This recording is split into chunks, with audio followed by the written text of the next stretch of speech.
I said to someone, I think I was talking to one of my boys. It was a text, and I remember saying to them, I wish I could remember who I was before the world got a hold of me, or I wish I could be who I was before the world, before life, before growing up got a hold of me, right? Because when I hear old stories of myself from my parents and my aunts, I was a rowdy kid. Like, I was rowdy, man. Like, I had a mouth on me, apparently. Not in terms of I was rude or obnoxious, but I was unfiltered.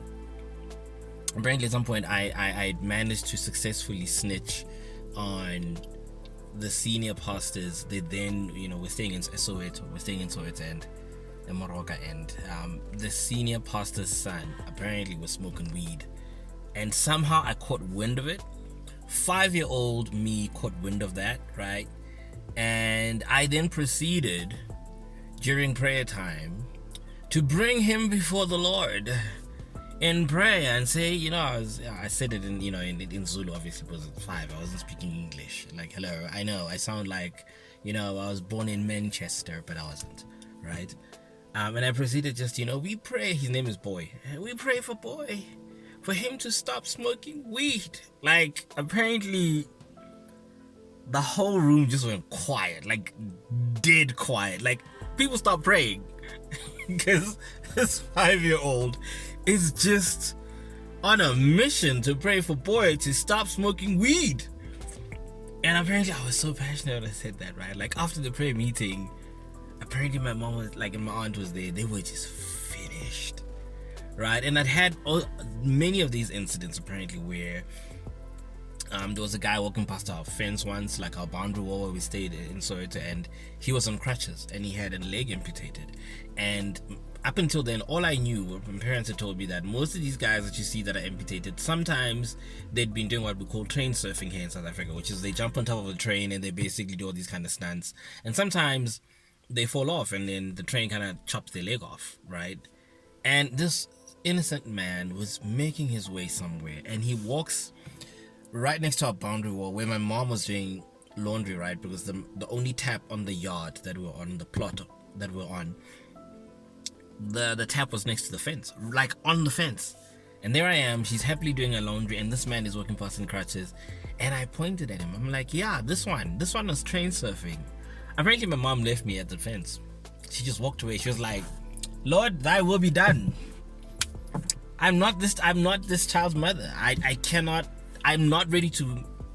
I'm not gonna deal with that, right? And I know I used to do the craziest things. Like, from my childhood, I have scars, okay, from just catching on nonsense, climbing things. Yeah, that was me, right? And do you see the word, like, emphasis on was? Over the last couple of days, I've been confronted with just the fact that I lost that kid somewhere. And some of you might be like, oh no, you grew up and you have to be sensible, and I don't know, this sensible and grown up is not working. I'm overly cautious, right?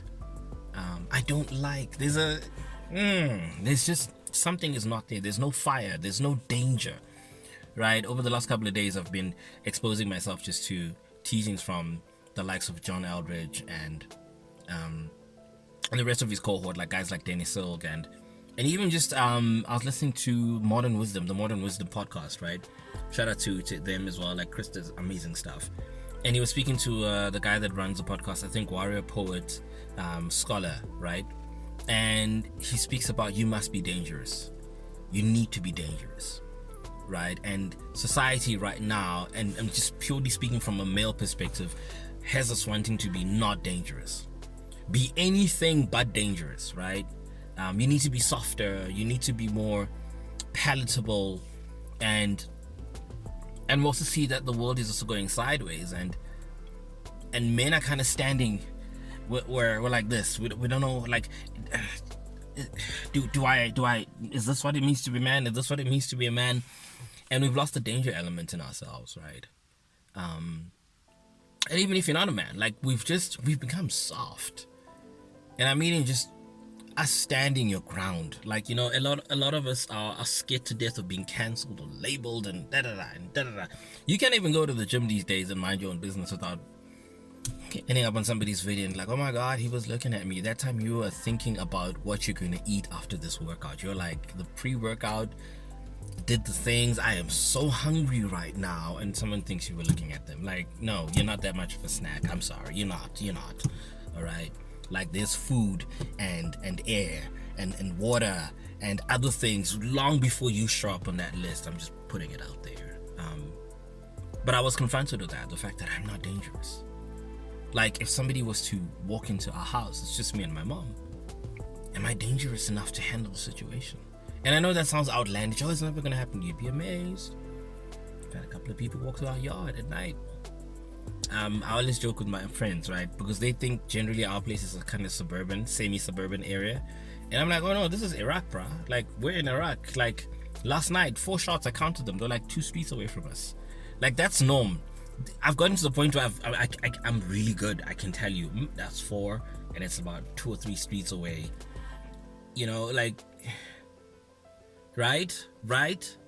There's a favorite line from one of my, line from one of my favorite movies, which is Sicario, and the main anti-hero, the main hero, not hero, played by Benicio del Toro, right? Alejandro. He says to this FBI lady, says, this is the land of wolves and the sheep get taken.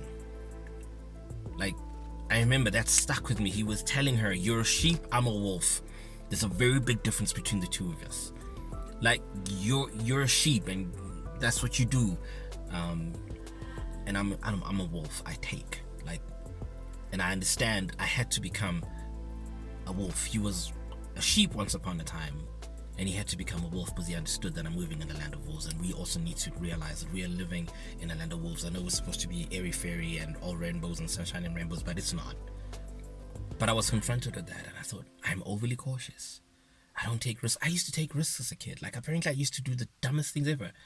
I watched a Jean-Claude Van Damme movie, and I went and decided I'm going to start training, and I started out, and the first kick that I put into training, I pick a piece of, like, wood that has a nail in it, and I went full, smacked it into my foot. I was walking around with a big ass foot for like 2 weeks because it was all swollen and stuff. That was me, right? How crazy is that? That was me, and I lost that guy. I lost that guy somewhere, and so I'm making my way back to him somehow. I'm laughing because this afternoon I bought a knife on Take-A-Lot. I was like, what do I need and it's one of those really like tactical, nice looking knives. And I was like, you know what, sometimes we also need to have, we need to say, give me my knife back. Or go pick up your knife, go pick up your thing. Like, one of the things that John Eldridge speaks about is that boys don't need a lot of inspiration when it comes to like, fighting and weapons. He was saying that he had grown up in a relatively gun-free household, right? And he was watching as he became a dad. They didn't even buy the boys like toy guns. They would chew their breakfast crackers into the shape of guns and shooting each other across the table. And somehow, and this is also speaking into the fatherless generation that we're part of, and the kind of the movement and the sort of the single motherhood movement, in that there's something fundamentally dangerous about men, and it's needed, right? But we try to pacify boys, we try to pacify men, and we're getting weaker as men.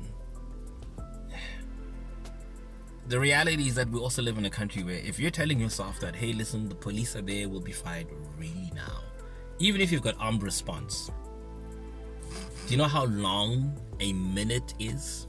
Do you know how long 5 minutes is? It's an eternity when somebody's in your house unannounced at 3 o'clock in the morning. It's an eternity. So, excuse me, apparently I am famous. Messages coming through. I'm sorry about that. But we are undangerous. We're not dangerous. We are undangerous. We've been made dangerous. We have allowed ourselves to become dangerous. Let me not play the victim. I have allowed myself to no longer be dangerous as a man. To know that I've got what it takes. We are without purpose. I'm without purpose. Like John Elder speaks about the three fundamental things that are core to a man's or to the masculine soul, which is a battle to fight, an adventure to live out, and a beauty to rescue. And I know some of you are like, misogyny. No, like there's something amazing about a man who's able to behold beauty. Because right now, unfortunately, we're in you ladies are in a generation of men, including myself. We don't see the beauty in you. We're just like, yo, she fine and she got this and she got that. Do you want to be fine or do you want to be beautiful, right? And I think we've lost the ability to perceive and see beauty as men, and not just in ladies, but in nature, in what's around us. We're pessimistic. Most of us guys we're cynical about life. We're not amazed. Like and I think somewhere we lost our passion. There's something powerful and amazing and enamoring and magnetic, like about a man who is passionate about something. Like that's, I believe, and people always ask me, why don't you have a kid? Why aren't you married yet? And I'm like, I'm not on something. Like I need to be on my life's work. Like Adam had his life's purpose, and then God was like, hey, this is Eve, and he was like, oh, cool. Well, I'm doing this thing. Do you wanna join me? And a lot of us, to be honest, as guys, we've got nothing to invite ladies into. Like we've got nothing to invite them into. We're not doing anything. And I'm not knocking anybody if you're doing a job. A job is a job, and then there's your life's work. There's the thing that you're here for, the thing that you're passionate about, even if it's just building a car in the garage or something. It can't be about groove, guys, and us drinking. Come on, that's not a life's purpose. Imagine they're like, your grandfather, amazing drinker, could out-drink anyone in the house. Really? That's going to be your legacy? So this is a challenge to myself to say, you need to become dangerous again. You need to become dangerous again. You need to find that thing that, right? I can't even put words to it. It's so deeply written on the inside of us that words can't even get to where it's at. But I know that it must be lived out. Something must be built. There's something powerful that the character played by Sir Anthony Hopkins, Bill Parrish, or William Parrish, and they're about to sell off his company and chop it up into bits, and he says, you know what, all a man wants to do is to build something and let it stand. If you look at one of my favorite movies, Troy, there's a part where the general is coming. He's Achilles' friend, and says, listen, you need to come to fight this battle, this specific battle. And it's like, what's the difference between this battle and the other ones we fought? And says, this one, they'll be talking about it for years, for thousands of years to come. And it's true, because we made a movie. Brad Pitt with his little Rocky went and made Achilles. Thousands of years apart. We're still talking about Achilles to this day. We're still talking about Shaka Zulu to this day.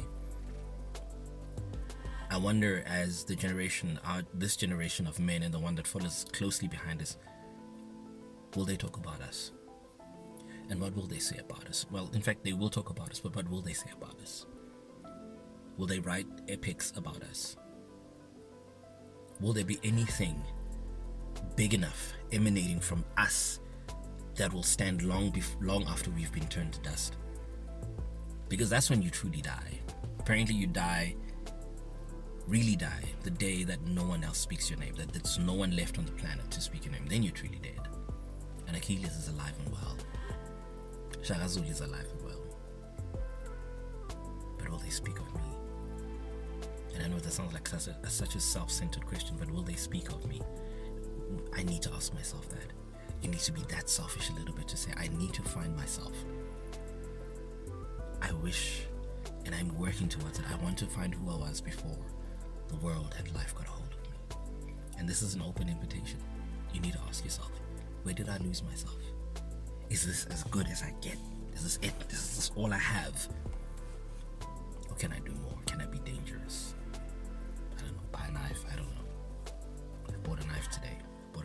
Like, I'm not a knife person, but you best believe I bought a knife, and it's a tactical one that can fit into my jeans and you can't even see it. Best damn believe I'm gonna walk around with that knife.